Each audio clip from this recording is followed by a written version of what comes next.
गुरु प्यारी साध संगत जी, नमस्कार जी। आप सब कैसे हो? आशा करती हूँ बाबा जी के श्री चरणों में अरदास करती हूँ कि मालिक की कृपा से, निरंकार दातार की मेहरबानी से आप सब बहुत खुश होंगे, मौज बहार में होंगे और अवश्य ही भजन सिमरन में होंगे। साध संगत जी, मैं हाजिर हूँ आज आप सभी से एक बहुत ही खूबसूरत साखी साझा करने के लिए। उम्मीद करती हूँ ये साखी आप सभी को बहुत पसंद आएगी। तो साथ संगत जी, चलिए आइए समय ना गवाते हुए साखी को आप सभी से साझा करते हैं जी। साथ संगत जी, दक्षिण भारत में एक वारमुखी नाम की वेश्या रहती थी और जीवन भर उसने भजन साधना नाम जप कुछ नहीं किया। लेकिन प्रभु जिस पर कृपा करना चाहे, प्रभु जिसे अपनाना चाहे, तो कोई ना कोई ऐसी लीला प्रकट हो ही जाती है। क्योंकि जिसको प्रभु ने पकड़ना हो वो लाख बचे लेकिन बच नहीं सकता। एक दिन शाम के समय कुछ साधु महात्मा संत वैष्णव यात्रा करते करते उस वारमुखी के गांव तक पहुंचे। संध्या हो रही थी, रात्रि विश्राम करना था उनको। वारमुखी के घर के बाहर एक छोटी सी बगीची थी। संतों ने सोचा रात्रि विश्राम के लिए इससे उचित स्थान कोई होगा नहीं, वहीं रुक गए। रात्रि का समय हुआ। वो वारमुखी सज धज के पूर्ण श्रृंगार के साथ घर के दरवाजे पर आकर खड़ी हुई और देखा कि आज उसके बगीचे में कुछ संत लोग रुके हुए हैं।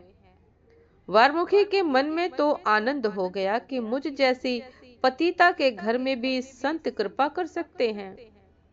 साथ संगत जी, उसने सोचा मेरे पास बहुत धन है, बहुत पैसा है।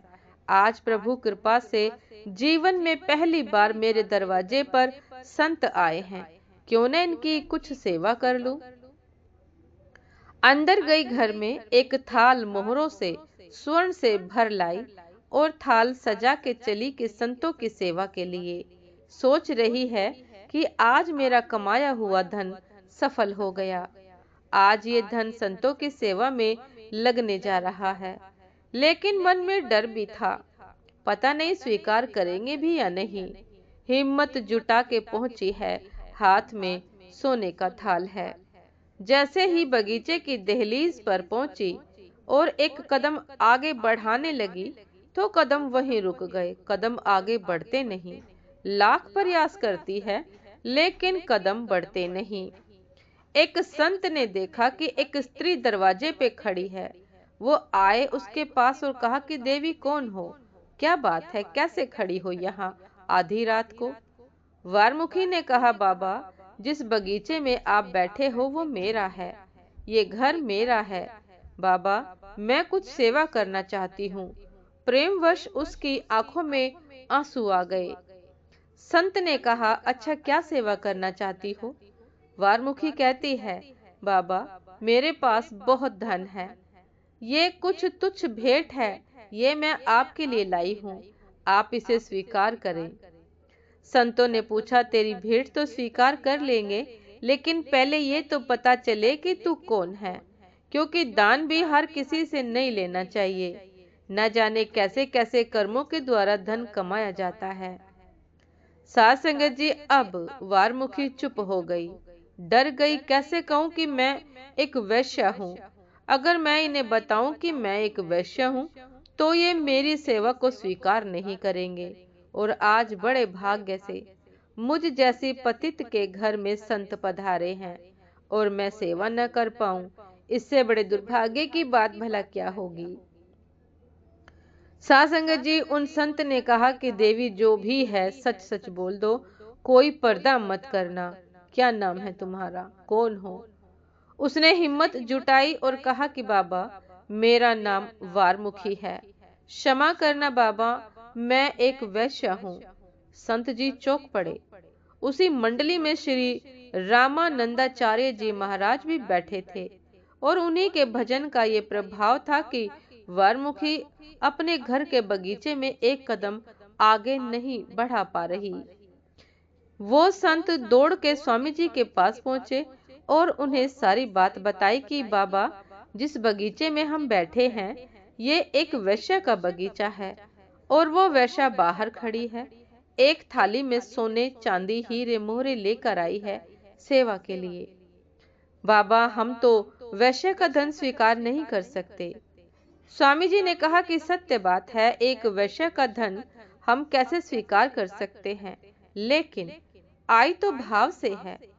संत न चाहे, लेकिन भगवंत के लिए तो सब समान है। क्या पता इसकी सेवा भगवान स्वीकार करना चाहते हो, इसलिए इसको ऐसी प्रेरणा हुई हो। रामानंदाचार्य जी ने कहा, उसे लेकर आओ अंदर। डरते डरते कांपती हुई वारमुखी बगीचे के अंदर पहुंची। हाथ में सोने का थाल है, आंखों में आंसू गिर पड़ी चरणों में। आंखों में आंसू लिए गिर पड़ी चरणों में रोने लगी। क्षमा करना प्रभु, मैं बहुत पतित हूँ, अधम हूँ, बहुत नीच हूँ।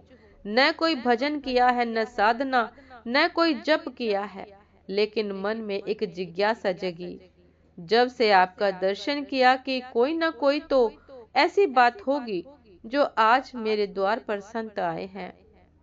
स्वामी जी ने कहा कि कोई बात नहीं, क्या चाहती हो? वारमुखी ने कहा, बाबा, मैं ये कुछ सेवा लाई हूँ और मैं ये चाहती हूँ कि ये संत सेवा में लगे। स्वामी जी ने कहा कि तेरा भाव बड़ा शुद्ध है और हम तुझे आश्वासन देते हैं कि तेरी सेवा जरूर स्वीकार होगी, लेकिन ये सेवा हम नहीं, साक्षात प्रभु रंगनाथ तेरी सेवा स्वीकार करेंगे। अब तो वारमुखी जी के मन का आंगन महक उठा, मन प्रफुल्लित हो गया। एक संत का वाक्य कभी मिथ्या नहीं हो सकता। कोई न कोई युक्ति जरूर होगी कि ये सेवा प्रभु स्वीकार करें। पूछा, बाबा, आपने कह तो दिया कि तेरी सेवा को भगवान स्वीकार करेंगे, लेकिन मेरे पैसे को तो साधारण ब्राह्मण भी नहीं छूते, भगवान कैसे स्वीकार करेंगे? स्वामी जी ने कहा, हाँ देवी, तेरा भाव सच्चा है, तेरी सेवा को प्रभु अवश्य स्वीकार करेंगे। वारमुखी ने कहा, प्रभु, मुझे क्या करना चाहिए? संत ने कहा, तू जो भी सोना चांदी पन्ना आभूषण लाई है, इनसे तू रंगनाथ जी का एक सुंदर सा मुकुट बनवा। वारमुखी ने अपने संपूर्ण धन से एक सुंदर मुकुट तैयार करवाया और आई है संतों के पास। बोली, बाबा, मुकुट तैयार हो गया, मेरे प्रभु इसे कब स्वीकार करेंगे? अब जब संत उसके घर में निवास कर रहे थे तो गांव के लोगों के विचार वारमुखी के प्रति बदल गए। जो कल तक वारमुखी से घृणा करते थे, उनका भी मन बदल गया कि कुछ न कुछ तो इसकी भक्ति होगी जो संत इसके यहाँ निवास कर रहे हैं। मुकुट तैयार हुआ। संतों ने कहा, हम भी तुम्हारे साथ रंगनाथ जी की यात्रा पे चलते हैं। संत चल रहे हैं, गांव के लोग साथ चल रहे हैं। वारमुखी के हाथों में वो मुकुट है। चलते चलते बहुत दिन हो गए। वारमुखी की उत्कंठा बढ़ती जा रही है। अब उससे इंतजार नहीं हो रहा। कब मैं अपने सच्चे प्रीतम से मिलूंगी, कब उनको मुकुट पहनाऊंगी। वारमुखी से रहा नहीं जा रहा, पल पल तड़प रही है। जन्मों जन्म की प्यास जागृत हो रही है। अब तो नैन केवल श्याम सुंदर का दर्शन करना चाहते हैं। बस एक ही आशा है कि क्षमा कीजिएगा, बस एक ही आशा है, एक ही उम्मीद हृदय में शेष है कि कब वो दिन आए जब मैं अपने सरकार को मुकुट पहनाऊं। मेरे प्रियतम प्यारे, तेरी पल पल याद सताए। मंदिर की चौखट पर पहुंची है। मंदिर के पट बंद है। पट खुलने का इंतजार कर रही है। कब सरकार के दर्शन होंगे, कब यह जीवन सफल होगा, क्योंकि अब तक का जीवन तो विषय वासनाओं में व्यर्थ गवा दिया। ये तो प्रभु कृपा से संत मेरे घर पधारे और संतों की कृपा से आज जीवन की यात्रा प्रभु के चरणों तक आ गई। उम्मीद लगा के बैठी है। कुछ समय के बाद मंदिर का पट खुलता है। अंदर श्री ठाकुर जी का श्रृंगार हो रहा है। पर्दा लगा हुआ है और वारमुखी मंदिर की चौखट पर बैठी है। कब पर्दा हटे, कब झलक मिले, कब दीदार हो। साथ संगत जी बार बार कह रही है कि सरकार, मैं जानती हूँ मैं अधम हूँ, पतित हूँ, नीच हूँ, लेकिन मन में विश्वास है कि संतों के माध्यम से ये कृपा मुझ पे होने जा रही है, और जो बात संत ठान ले वो भी फिर प्रभु पूरी करते ही हैं। जो बात संत ठान ले तो फिर वो बात प्रभु पूरी करते ही हैं। संतों ने कहा, वारमुखी मंदिर में प्रवेश करो और मुकुट श्री ठाकुर जी को अर्पित करो, लेकिन वारमुखी मंदिर की चौखट से उठती नहीं। संत बार बार कहते हैं, प्रार्थना करते हैं कि वारमुखी ठाकुर जी के मंदिर का पर्दा खुलने वाला है, अब मंदिर में प्रवेश करो और ठाकुर जी के लिए जो तुम सेवा लाई हो वो उनको अर्पित करो। लेकिन जिस स्थान पर वो बैठी है वहां से उठती नहीं, रो रही है, बिलख रही है, तड़प रही है कि सरकार जीवन भर तो मैं अशुद्ध रही, लेकिन अब तेरे दर्शनों का सौभाग्य प्राप्त होने को आया है। तब फिर से वही जानती हूँ कि मेरे भाग्य में आपका दर्शन नहीं लिखा, मैंने कभी भजन नहीं किया, लेकिन प्रभु मुझे तो आपके इन संतों ने विश्वास दिलाया था, आपके भक्तों ने विश्वास दिलाया था, और जब मैं यहाँ तक आ गई तो अब देर किस बात की। संत बार बार कह रहे हैं, वारमुखी मंदिर में प्रवेश करो, लेकिन बताए क्या, अशुद्धि को प्राप्त हो गई। उसी समय रोने लगी, बिलखने लगी कि सरकार क्या लेश मात्र भी भाव मेरा आपके चरणों में नहीं था, जो इस समय मैं अशुद्धि को प्राप्त हो गई, और मैं इस अशुद्ध अवस्था में मंदिर में कैसे प्रवेश कर सकती हूँ। साध संगत जी, लोगों को जब पता चला तो वे नाना प्रकार के अपशब्द वारमुखी जी को कहने लगे, न जाने क्या क्या कहने लगे। वारमुखी जी रोते हुए कह रही है कि सरकार, मेरा अपना कोई बल नहीं, लेकिन संतों की बात से विश्वास है, अब तो आप ही कुछ लीला करो तो मैं आपके दर्शन कर पाऊं। अगर आप ही कुछ लीला करो तो बात बने। 2 दिन हो गए मंदिर की चौखट पर पड़े हुए, अन्न जल सब त्याग दिया और एक ही करुण पुकार से ठाकुर को बुला रही है। कई जन्मों से बुला रही हूँ, कोई तो रिश्ता जरूर होगा। बिलख रही है, रो रही है, दरवाजे पे प्राण कंठ में आ गए। अब कुछ ही समय तक शरीर प्राणों को धारण कर सकता है। तड़प रही है कि सरकार, बस एक बार जाते जाते आपका दर्शन हो जाए। एक छोटी सी ही आशा है, एक ही छोटी सी आशा है, बस आप कृपा कर दे। प्राण पखेरु उड़ने से पहले बस एक झलक आपकी मिल जाए सरकार। उधर मंदिर के पुजारी श्री रंगनाथ प्रभु का श्रृंगार करके हटे। जैसे ही पर्दा हटाने लगे तो रंगनाथ जी ने पुजारी का हाथ पकड़ लिया और कहा, मंदिर के दरवाजे पर एक देवी पड़ी है, प्राण छूटने वाले हैं उसके, उसे मंदिर के अंदर लेकर आओ। प्रभु की आज्ञा है तो पुजारी मना कैसे कर सकते हैं। पुजारी जी बाहर गए।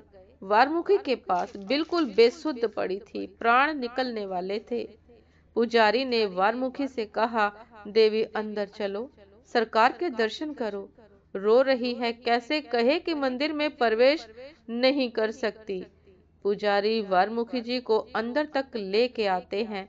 लेटे लेटे पहुंची है, क्योंकि शरीर में तो शक्ति क्षीण हो चुकी है। पुजारी जी ने कहा, जो तुम्हारे मन की अभिलाषा है पूर्ण करो। सरकार सामने है, हाथ कांप रहे हैं, वो मुकुट हाथ में है। पुजारी जी से कहा, ये मुकुट ठाकुर को धारण कराना है।